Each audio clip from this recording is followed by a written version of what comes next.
inquietudes que no han podido aclarar desde el aula, teniendo en cuenta que ya se aproxima nuestro primer parcial con ella, ¿no?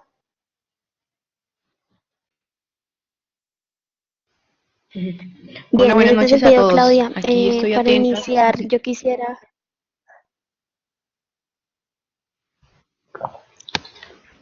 ¿Te escucho? Sí, te escucho. Cuéntame, estaba dando la bienvenida. Gracias a todos por estar aquí y los escucho.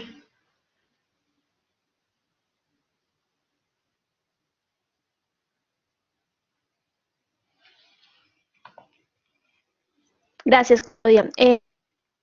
Iniciar a saber o que nos orientes más en el proceso del informe que se debe desarrollar para controlar el proyecto durante su ejecución. ¿Cómo es la estructura de ese informe o qué elementos?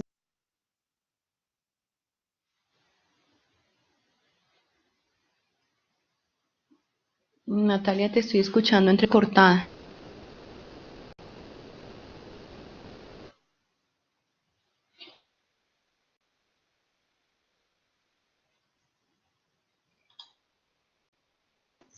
Bien, Claudia, no sé No si sé me si me escuches bien. escuchan. Sí, sí, señora. Sobre los informes de seguimiento, Claudia, ¿ya me escuchas bien? ¿quieres que hable sobre ellos? Sí, Bueno, pues yo hablemos de tengo los una informes de pregunta y es, seguimiento. en- Mm, Que no se escucha muy bien.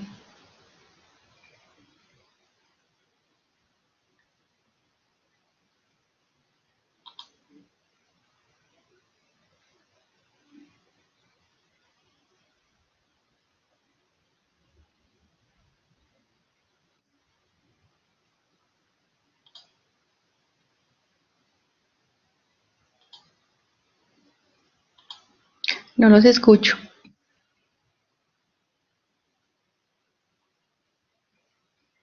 Claudia, buenas noches, ¿me Me escuchas? escriben en el chat que me escucho, pero a veces se va la señal. Ahí te estoy escuchando perfectamente.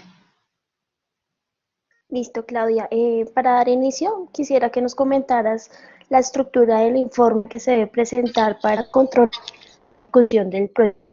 Si tiene una estructura, cuáles son los elementos, cuál es el formato, pues tenemos entendidos que para la primera plenaria de este semestre, todo el segundo semestre de la especialización debe presentar avances y pues evidenciar ese control Ajá. del proyecto.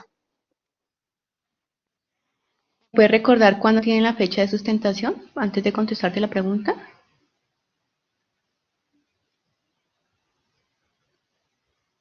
Estamos en 4 semanas. El primer fin de semana de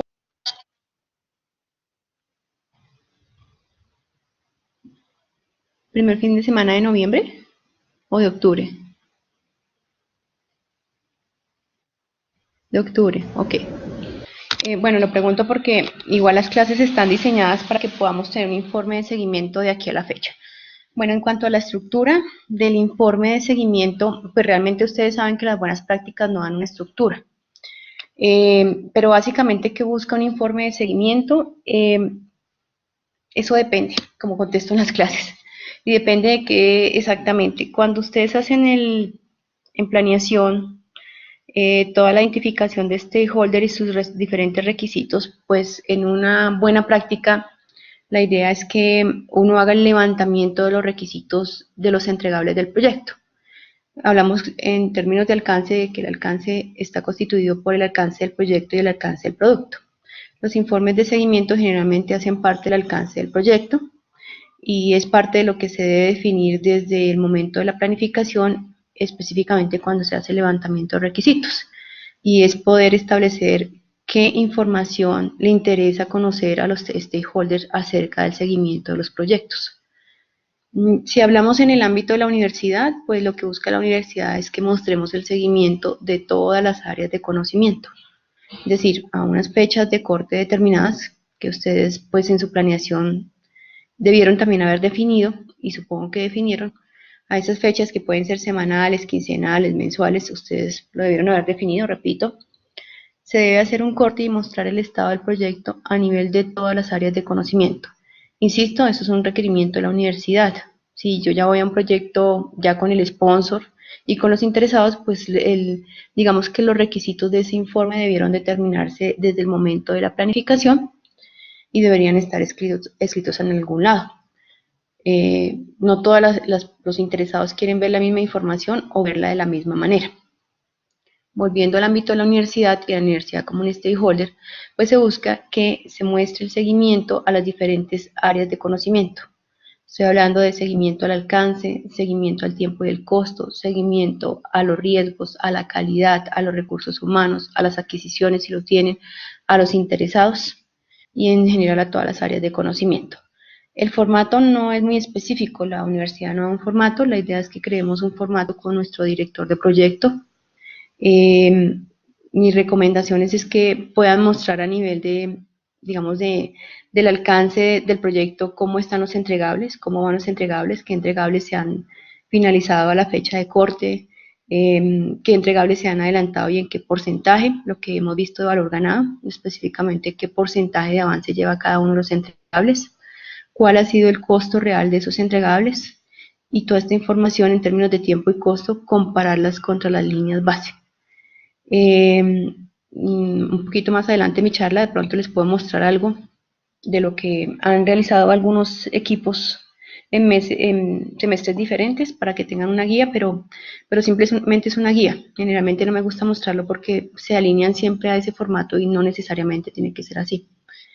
Interesante en el informe para la universidad que se pueda tener la curva S con sus gráficas de seguimiento, como lo vimos en la clase pasada, cómo va el actual cost, cómo va el valor ganado a una fecha de corte en relación a todo el proyecto, y poder calcular los indicadores. Los indicadores no los hemos visto todavía, nuestra próxima clase será de indicadores, pero más que calcular los indicadores es poder establecer qué me está diciendo el indicador y si tengo que establecer un plan de acción, determinar cuál es el plan de acción. Para el ámbito de la plenaria, pues deberán mostrar los diferentes informes, pues generalmente uno muestra el último informe de seguimiento y como tienen dibujada la curva y como bien lo expliqué en la primera clase y le sugerí, la curva S se dibuja hasta el final del proyecto con sus seguimientos de costo real y valor ganado a la fecha de corte en que está mostrando el proyecto.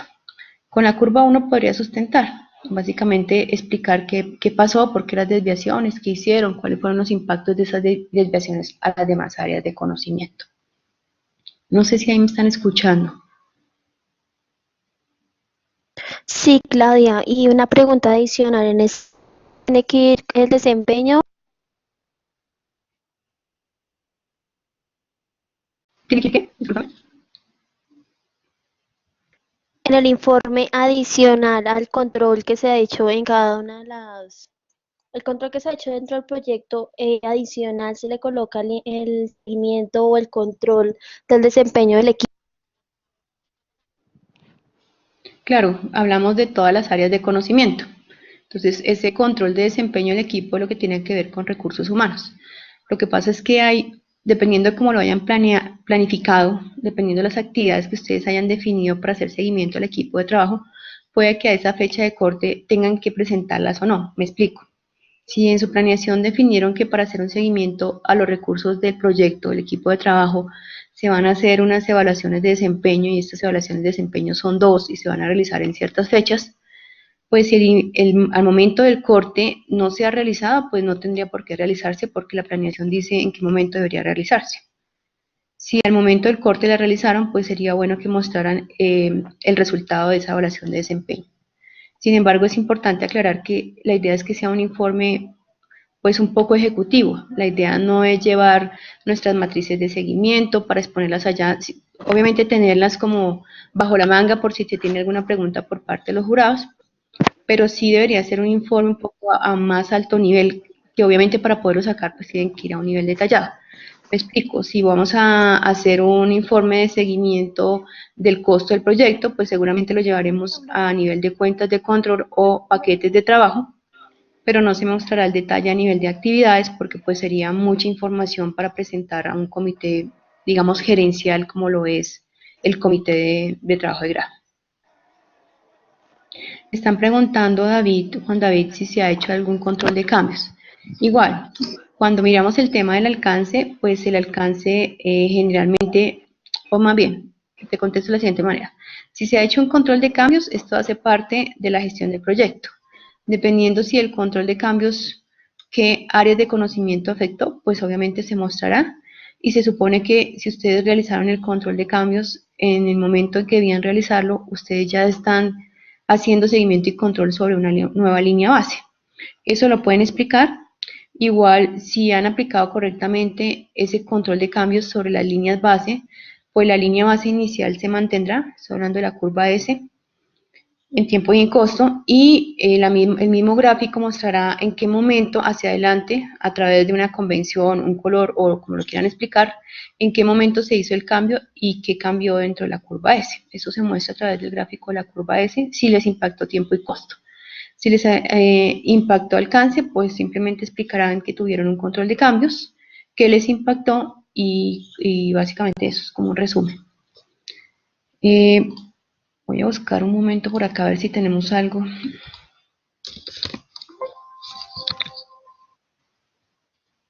Me dicen que si se deben presentar los formatos de controles de cambio. No, solamente los mencionan dentro del el documento o el informe de seguimiento. Lo único que dicen es, se presentó en el periodo en que están midiendo. Supongamos que están midiendo el mes de septiembre. Durante el mes de septiembre se presentó una solicitud de control de cambios número, eso tienen que numerarlas, 1, 2 o 3, la cual fue aprobada con un impacto de, y se resume el impacto. El impacto fueron 10 días adicionales al proyecto, por ejemplo, con 50 millones de pesos en costo del proyecto, y esto, este cambio reflejado en la línea base, liberó la línea base número 2. Cuando hablo de la línea base número 2 o 3 o 4, pues es el versionamiento que ustedes deben llevar según su plan de configuración del proyecto para controlar las líneas base, básicamente.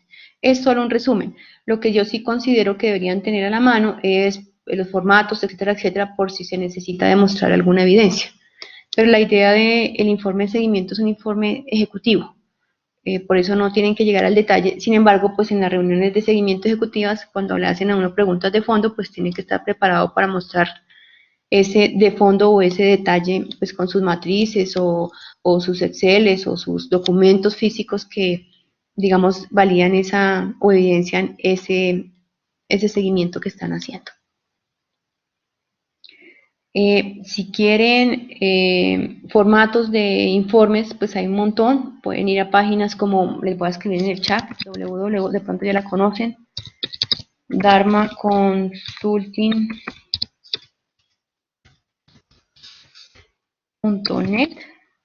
dharmacon.net, creo que es, ya les verifico. Donde pueden encontrar diferentes tipos de informes, estructuras, pero como les digo, es que quieren mostrar, eso debería estar definido qué y cómo lo quieren mostrar. Interesante que pudieran tener un diseño de su informe, compartirlo con su director de grado y llegar a un acuerdo de cómo lo quieren mostrar, ¿sí? Yo lo que hago con mis grupos que dirijo es hacer un informe en donde viene de lo general a lo particular. Estoy tratando de buscar alguno para darles una idea. Permítanme un segundo a ver si tenemos por acá uno. Solo para darles una idea, pero como les digo, esto es bajo mi dirección, probablemente bajo la dirección de sus directores de trabajo de grado puedan llegar a otro tipo de informe. Lo importante del informe es mostrar la información, valga la redundancia, sobre el estado del proyecto, como les digo, para la universidad, barriendo todas las áreas de conocimiento. Asimismo, como me preguntaron sobre la gestión del recurso humano, pasa lo mismo, por ejemplo, con la gestión de calidad. Si ustedes determinaron unas métricas y la frecuencia o las fechas para medir esas métricas y al corte del informe todavía, según su planeación, no deberían realizarse, pues simplemente no las muestran. Y si a la fecha de corte pues realizaron sus validaciones de calidad, pues mostrarán los resultados de esas evaluaciones. Por eso esas evaluaciones de calidad pues deberán ser tabuladas. Yo les recomiendo mucho utilizar gráficos, pero pues es mi percepción, por eso les digo que pueden trabajar esa estructura o ese diseño con su director de trabajo de grado. Espérenme un segundito que estoy tratando como de buscar algo como para darles una idea. Mientras tanto, si tienen alguna otra pregunta, los escucho mientras yo busco por aquí algo que pueda mostrarles.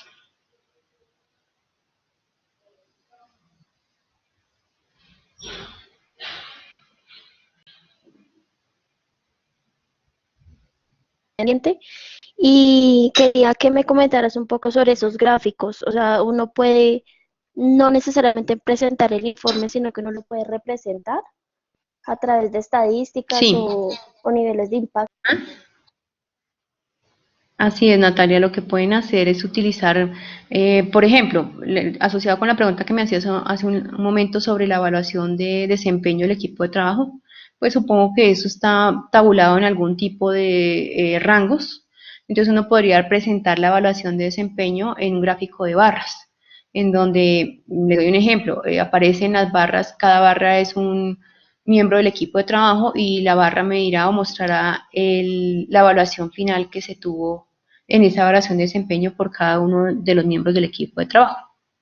Pueden utilizar gráficas de barra, de tendencias, la misma curva S que es bastante gráfica, PIs, ustedes pueden mostrar todo eso de manera gráfica y eso digamos que ayuda mucho al entendimiento del proyecto y les deja de ser algo tedioso en términos de tener un montón de información que probablemente el usuario final no sabe ni a dónde mirarla, mirar todo lo que están presentando. Entonces, pues esa es mi recomendación, pero como igual les sigo insistiendo, la idea los invito a que hagan un diseño y busquen a su director y puedan validar ese diseño con su director. ¿Sí? Pero mi recomendación es que sí, súper, si lo tienen gráfico, pues sería bien interesante mirarlo de manera gráfica.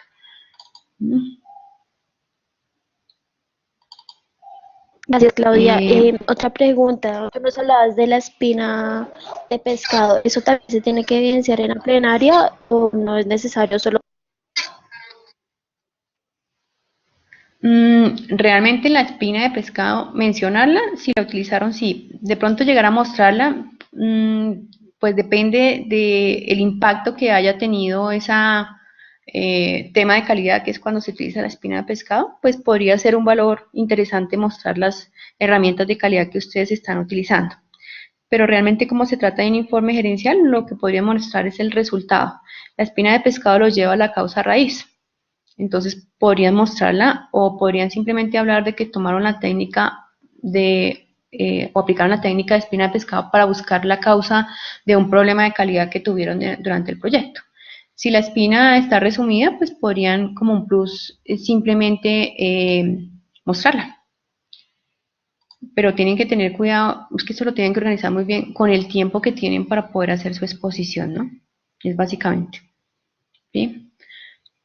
También quiero aclarar algo, los informes de seguimiento, pues no lo hemos visto, pero hay diferentes informes de seguimiento en donde ustedes pueden mostrar un informe de seguimiento de estado, se llama así, que es un corte a una fecha específica, o podrían mostrar un informe comparativo donde uno muestra el mes inmediatamente anterior o el informe del mes anterior y el mes actual, digamos un poco para ver una panorámica más avanzada. En este momento voy a compartirles la pantalla, mi pantalla, para que vean algunos ejemplos que voy a ir abriendo en la medida que voy explicando. Eh, pero quiero que por favor que tengan muy en cuenta en esto. Esto no es necesariamente que los tienen que hacer así. Son informes que me hacían y me hacían como entregables en otros semestres. No quiere decir que sean ni los mejores ni los peores, obviamente que no, eso depende para quién van dirigidos, es solamente para que se hagan una idea de cómo podrían estructurar su informe. Estos que les voy a mostrar no son tan gráficos, ahora buscamos unos más gráficos que podrían probablemente darles una idea. Voy a compartir la pantalla, me dicen si la están viendo. En este momento estoy mirando acá o mostrando un informe eh, de seguimiento de una empresa que se llama Stefanini. Alguien que me confirme si lo están viendo, por favor. Me dicen que no se ve la pantalla. Un segundo, volvemos a intentarlo entonces. Un segundo, a ver si lo podemos proyectar. Compartir la aplicación. Vamos a compartir toda la pantalla. Compartir.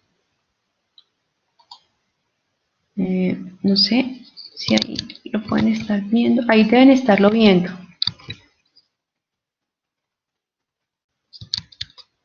No, ¿Alguien que me confirme si lo están viendo? ¿No? Ah, no. Hace rato nos funcionó. A ver, ¿qué podemos hacer? Ok, de pronto es porque está un poco lento. Vamos a volverlo a hacer. Compartir toda la pantalla. Ahí. Ahí, quizás.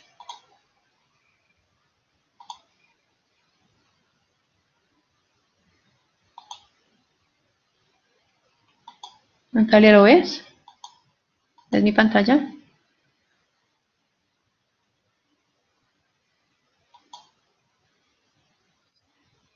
¿No? No, no sé. Hace rato hicimos una prueba y nos permitió compartirla. Ah, a ver, déjenme ver. Yo hago por acá otra prueba a ver si la pudiéramos compartir. Déjenme ver si podemos compartir un archivo entonces.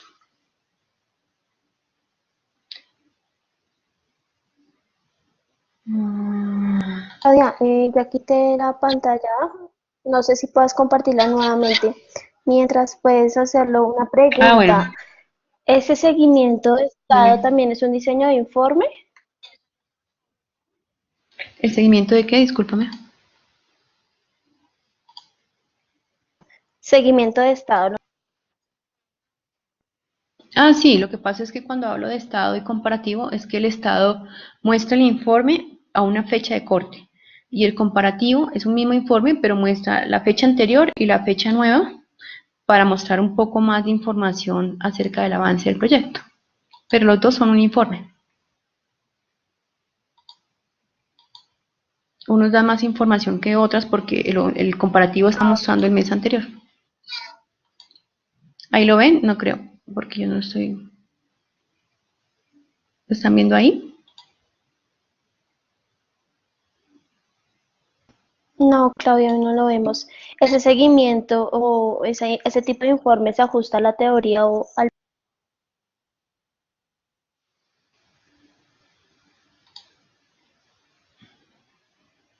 ¿A la teoría o qué? Es que se está escuchando muy entrecortado.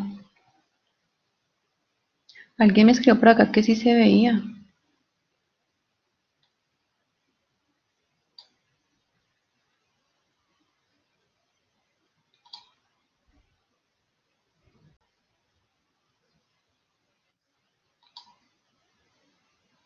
Natalia, quedó cortada tu pregunta.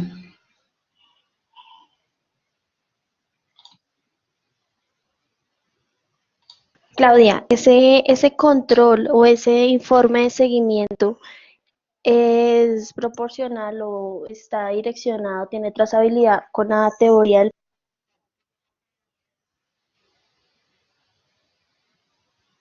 No sé por qué se te corta. Alcanzo esta teoría, ya no escucho nada más.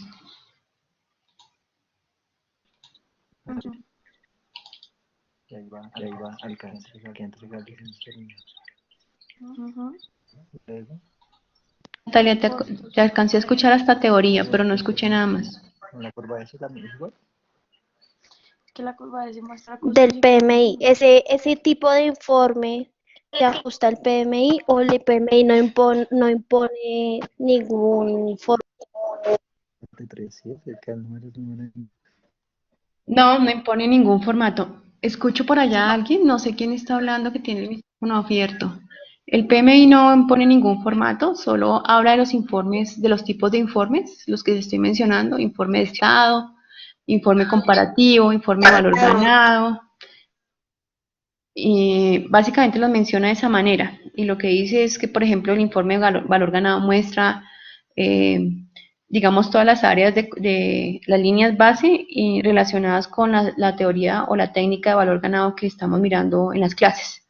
Y el del estado, entonces dice que muestra el estado del proyecto a una fecha determinada y el comparativo compara varias fechas para mirar el estado del proyecto de manera retrospectiva. Básicamente lo que dice, pero la buena práctica no te dice específicamente cómo lo deberías hacer, o el formato en sí. Chicos, no les pude compartir, no sé por qué no nos deja compartir la pantalla y también estoy tratando de compartir el archivo, pero no nos deja compartirlo. Ok, no hay Vamos a ver problema, si aquí me Claudia. No deja sé si hacer. tienen algunas preguntas. Es el momento de hacerlas. Pueden levantar la mano y activar el micrófono.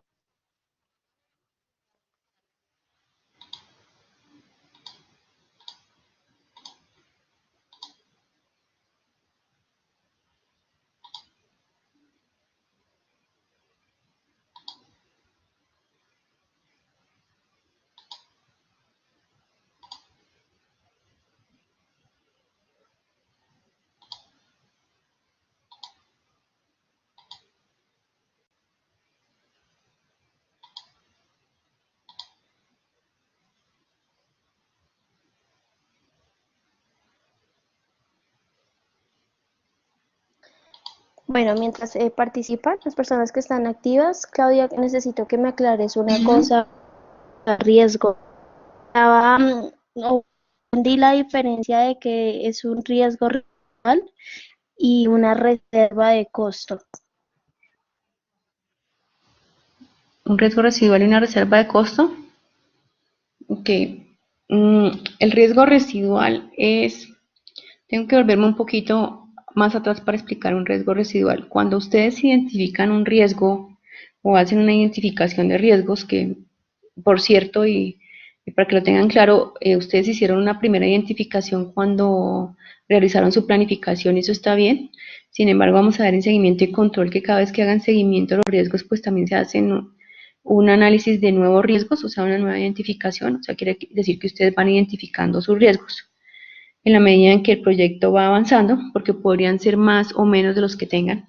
Entonces, cuando ustedes identifican el riesgo y lo valoran en sus medidas de probabilidad e impacto y llegan a un nivel de severidad o grado de severidad, como lo quieran llamar, del riesgo, que es cuando lo determinan si es alto, medio o bajo, a esa primera valoración que le hacen al riesgo se conoce como la valoración del riesgo puro. Puro quiere decir que no se le ha hecho ninguna gestión o no se le pretende hacer ninguna gestión todavía para, valga la redundancia, gestionar. Después de que ustedes han hecho eso y los riesgos generalmente quedan priorizados, es decir, quedan en términos de colores los rojos, los amarillos y los verdes, la buena práctica dice que mínimo a los rojos debería hacérseles un plan de gestión o una gestión alrededor de ese riesgo, o bien para que no se materialice, o bien para estar preparados cuando se materialice. Cuando ustedes definen esas acciones, eso es lo que llamamos el plan de respuesta a los riesgos. Una vez ustedes han definido esas acciones, vuelve y se valora el riesgo, simulando o proyectando que las acciones van a ser efectivas. Entonces vuelven y lo valoran suponiendo que la acción que determinaron va a servir para gestionar el riesgo. Entonces vuelven y lo valoran en términos de probabilidad de impacto. Y vuelve y les da una severidad. Esa severidad que queda después, o grado, como lo quieran llamar, después de que ustedes han determinado un plan de respuesta para el riesgo inicial, es lo que llamamos el riesgo residual. Generalmente, para todos los riesgos que se han identificado, pues queda un riesgo residual. Difícilmente tú puedes mandar el riesgo a un riesgo residual cero. La única forma de hacerlo es porque el riesgo se ha cerrado, es decir, ya pasó el momento en que se podría materializar, entonces ya no nos hará daño, y si lo hizo, pues ya dejará de hacerlo. Entonces el riesgo residual es cero porque ya se cerró, o cuando ustedes deciden evitarlo. Evitarlo quiere decir que, según la buena práctica, cuando ustedes deciden evitarlo, realizan acciones enfocadas a modificar el alcance de los objetivos del proyecto, y eso puede indicar que hagan un control de cambios quitando la parte que genera el riesgo. En ese momento el riesgo residual pues sería cero, porque yo estoy dejando de hacer algo que me estaba generando ese riesgo precisamente. Pero para hacer ese algo y quitar una parte del proyecto, modificar un objetivo del proyecto y que el riesgo residual sea cero, pues van a tener que hacer un control de cambios. Eso sería un riesgo residual. Las reservas, que es la otra pregunta que me haces de costos, pues generalmente las reservas vienen en tiempo y en costo.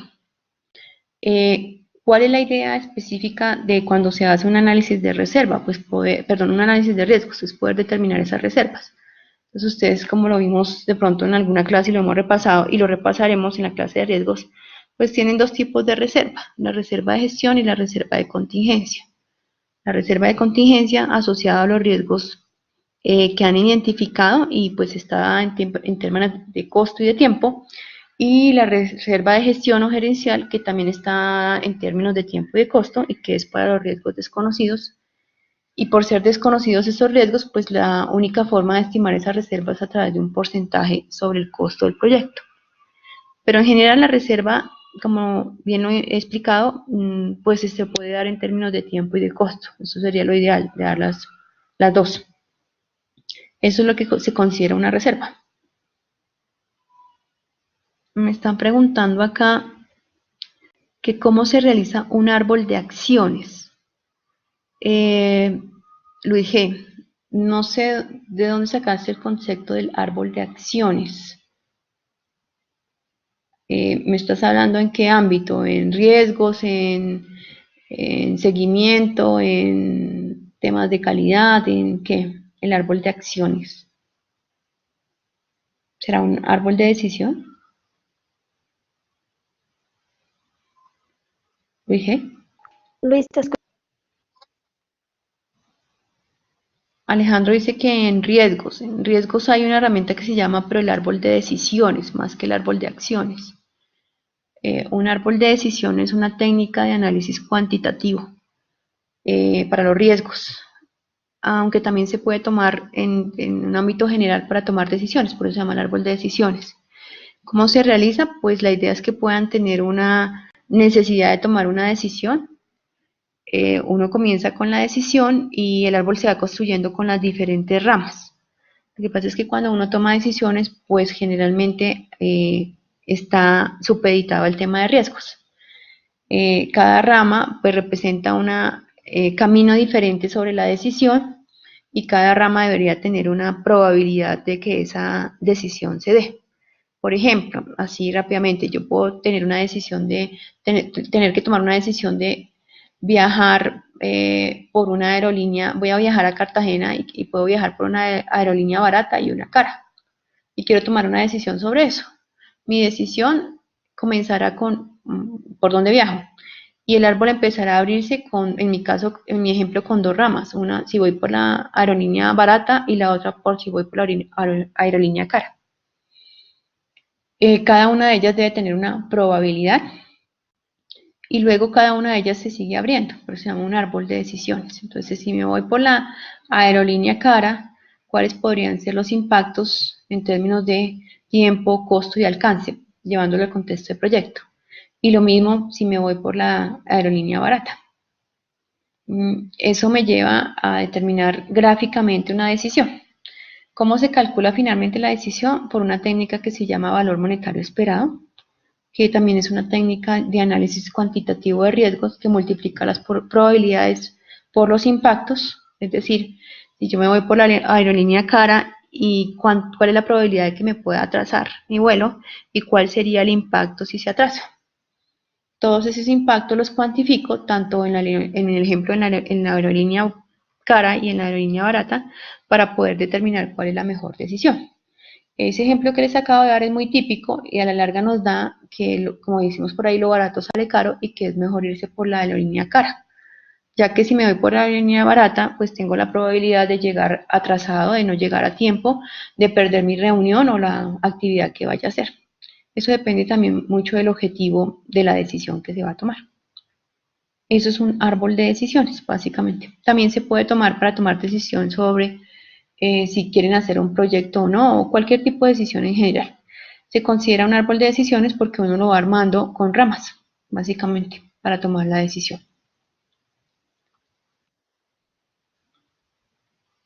¿El cálculo de probabilidad, me pregunta Martín García, siempre depende del juicio experto? No necesariamente. Por eso hablamos de un análisis cuantitativo para los riesgos. Hay dos formas de priorizarlo, análisis cualitativo y análisis cuantitativo.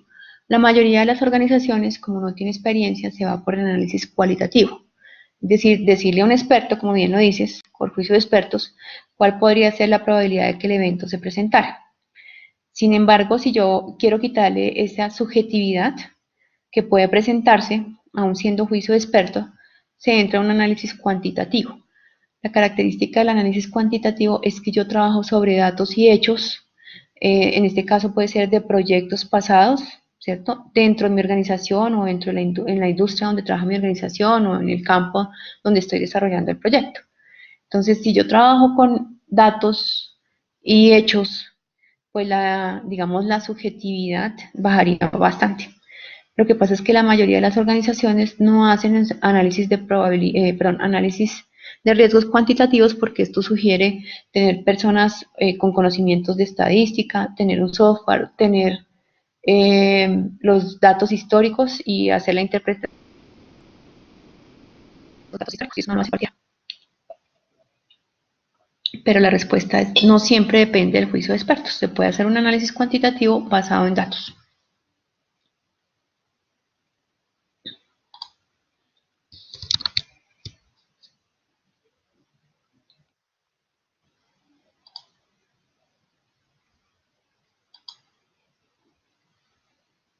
No sé qué otra pregunta tengan. No pude compartir la pantalla, pero yo los invito a, si quieren, trabajen un borrador, trabajenlo con su director y me pueden llegar a clase y yo les puedo dar algún feedback en el momento del break, podría ser, o en un momento de la clase podríamos hacer algún tipo de feedback porque no nos dejó compartir el archivo. Ok, Juan David me dice, Juan David Gracias, González, ¿cómo Claudia. podemos hacer un control de costos? Dime, Natalia. Nada, Claudia, quería preguntarte, ¿tú nos puedes enviar esos ejemplos a través del foro o nos los puedes presentar en las clases? Sí, en la clase, cuando veamos la próxima clase, me recuerdan y se los comparto.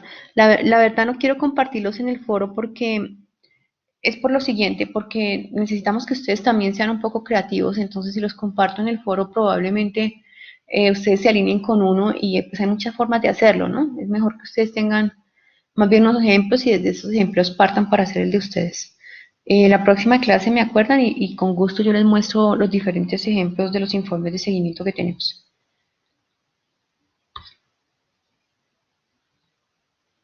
Gracias, Claudia. Natalia, hay una pregunta de Juan David. Juan David.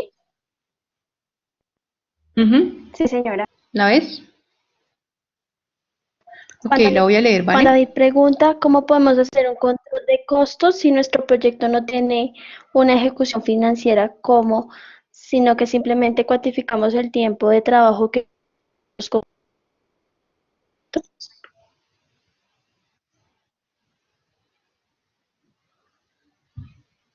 Ok, perdí a Natalia, pero leámosla. Dice, ¿cómo podemos hacer un control de costos si nuestro proyecto no tiene una ejecución financiera, sino que simplemente cuantificamos el tiempo de trabajo que nosotros como equipo aportamos al proyecto? Pues es que a la larga, cuando me estás diciendo, Juan David, que cuantifican el tiempo de trabajo que el equipo aporta al proyecto, esa sería la ejecución financiera que ustedes están haciendo, porque su proyecto está estimado en horas hombre. Y si están haciendo un seguimiento y cuantifican el trabajo real que han aportado al proyecto, pues lo que están haciendo es específicamente una ejecución financiera a nivel de horas hombre. O sea, la respuesta es lo están haciendo. No me queda claro cuando hablas en términos de una ejecución financiera para ti, ¿cómo sería? ¿Algo de adquisiciones de pronto? Ah, ok, sí, pues si no hay adquisiciones, pues no hay adquisiciones, no tienes una evidencia como facturas o algo así. Pero el hecho de que no tengas adquisiciones no significa que no puedas hacer un control financiero a nivel de hora hombre, que es como entiendo lo están haciendo.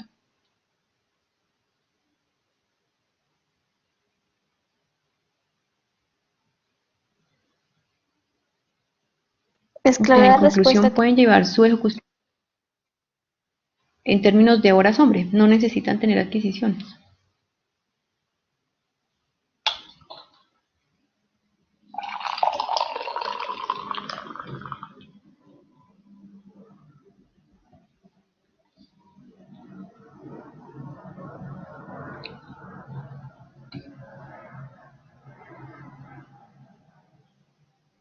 Ok, si cambias dice Juan David, estoy leyendo el foro, pero si yo cambio de fecha una actividad que no se puede realizar, igual, igual se va a realizar como tú dices en otro momento, entonces la ejecución financiera de esa actividad se registrará en el momento en que hagas la actividad. Es decir, si la tenías planeada para hoy y no la hiciste y la vas a hacer el lunes y el lunes la hiciste, pues quedará registrada como ejecutada el día lunes, con su correspondiente costo. Y estás haciendo ejecución financiera.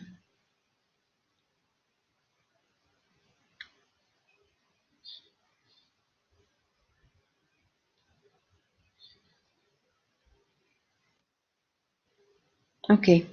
Natalia, no sé si hay más preguntas. Sí, Claudia, no sé si me escuchas, es que tengo mala red.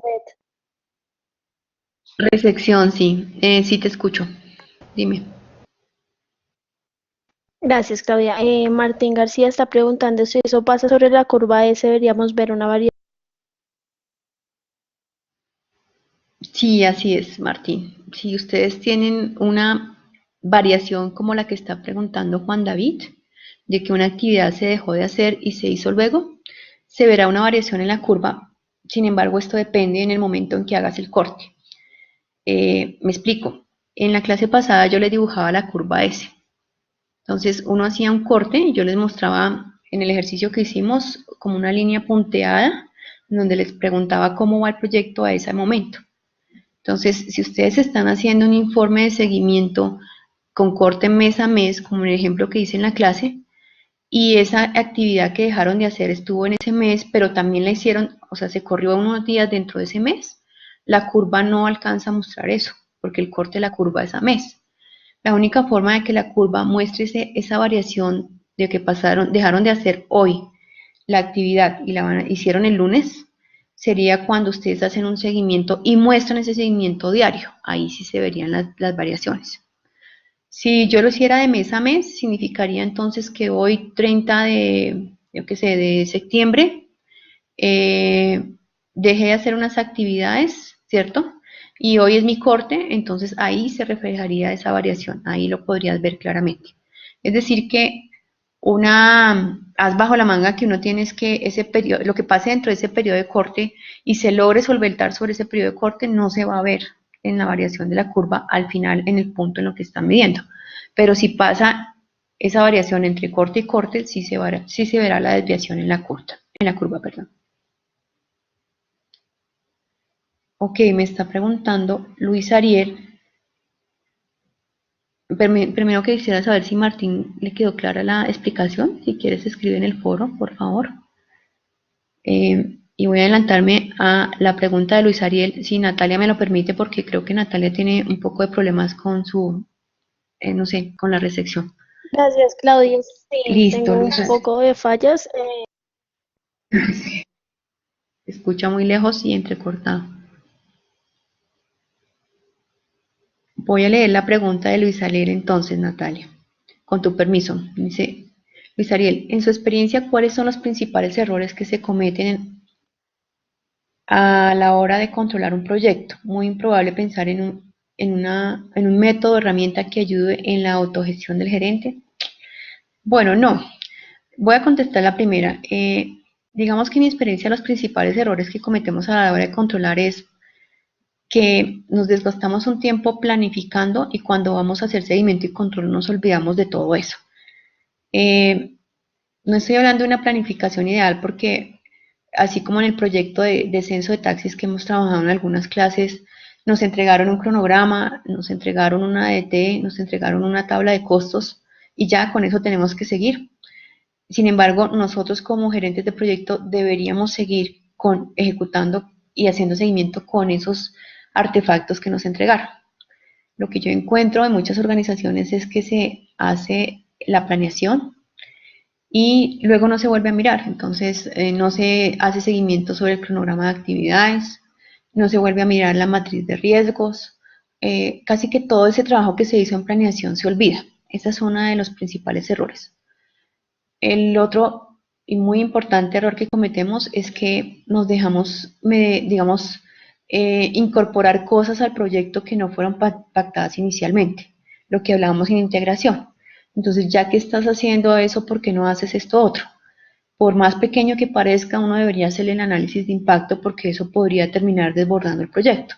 Entonces, hacer como ese, lo que llamamos en la clase antepasada o pasada, el gold plating, como bañar nuestros entregables en oro, también es otro de los errores que cometemos. El cliente me lo pidió de una manera, pero yo quiero sorprenderlo y le voy a hacer otra cosa adicional. Eso también pasa mucho. Y yo lo veo muy reflejado en los entregables que ustedes hacen para mi clase, en los talleres. Yo pido una cosa específica y ustedes empiezan a armar otras cosas diferentes. Ah, no, ella pidió el costo total, pero metámosle las actividades detalladas. No, entreguen solo lo que está pactado dentro del alcance y eso va a ayudar a que no se desvíen. Pero generalmente la desviación viene porque ustedes dentro del proyecto quieren dar algo que no pidieron, no les pidieron, o porque los interesados empiezan a pedir cosas que no estaban inicialmente pactadas y ustedes no hacen todo ese análisis y lo pasan por un proceso de control de cambios. Entonces, si ustedes empiezan a ceder en ahora hágame esto, ya que estás haciendo esto, mira que es fácil, hazlo, y uno empieza a ceder en eso, seguramente que van a tener muchos problemas con el control del proyecto y con, digamos, la finalización de un proyecto exitoso. Esa sería como la respuesta a la primera pregunta de Luis Ariel. Luego me dice, muy improbable pensar en un método o herramienta que ayude en la autogestión del gerente. No, de hecho, las herramientas ayudan a eso, a que uno como gerente pueda estar pendiente de muchas cosas, te dispare alarmas, te haga recordatorios, te ayude a sacar indicadores, pero realmente te da como bien lo dices, las herramientas para, digamos, que el gerente pueda tener unos datos sobre los cuales pueda tomar decisiones.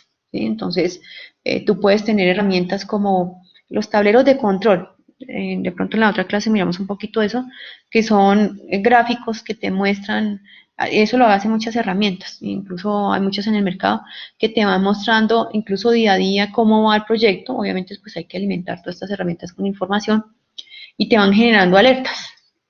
Los mismos indicadores que no los hemos visto de valor ganado, que los vamos a ver en la próxima clase, te van generando alertas.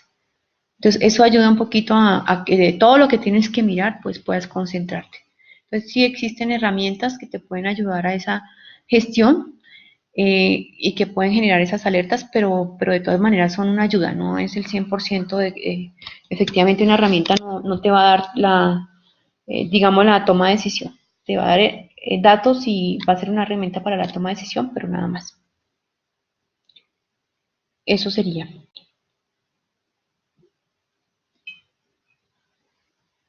Gracias, Claudia. No sé si me escuchas bien.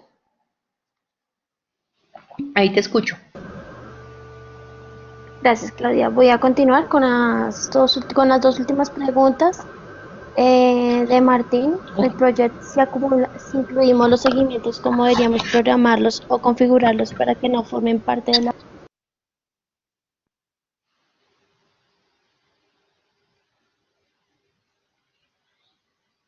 Te perdimos otra vez, Natalia.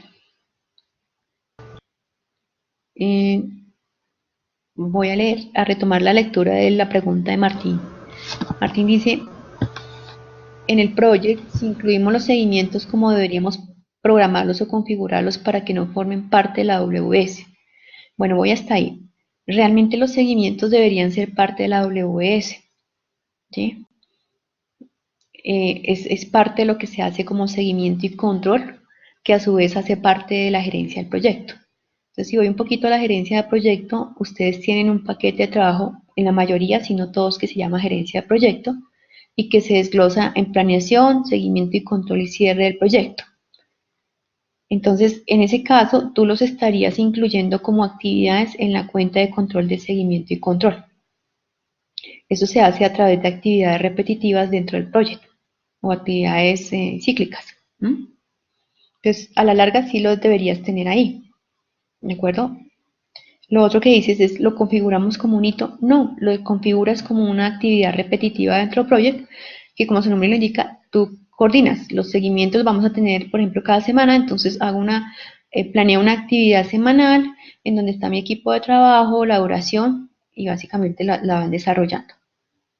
Deberían estar dentro de un paquete de trabajo, como ya lo mencioné, que sería el de seguimiento y control. Y pues la tercera pregunta, que si no se deberían colocar dentro de Project, sí, lo deberías colocar dentro de Project como una buena práctica.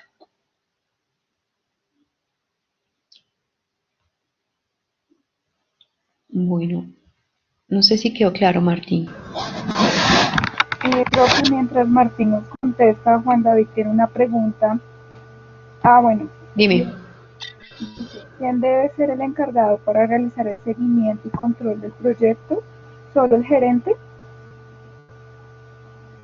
La respuesta es no, o sea, igual el gerente tiene toda la responsabilidad de tener claro el seguimiento del proyecto, pero generalmente cuando son proyectos grandes uno tiene que, digamos, delegar tareas a los líderes y a algunas personas del proyecto para ayudarnos a hacer ese seguimiento y control.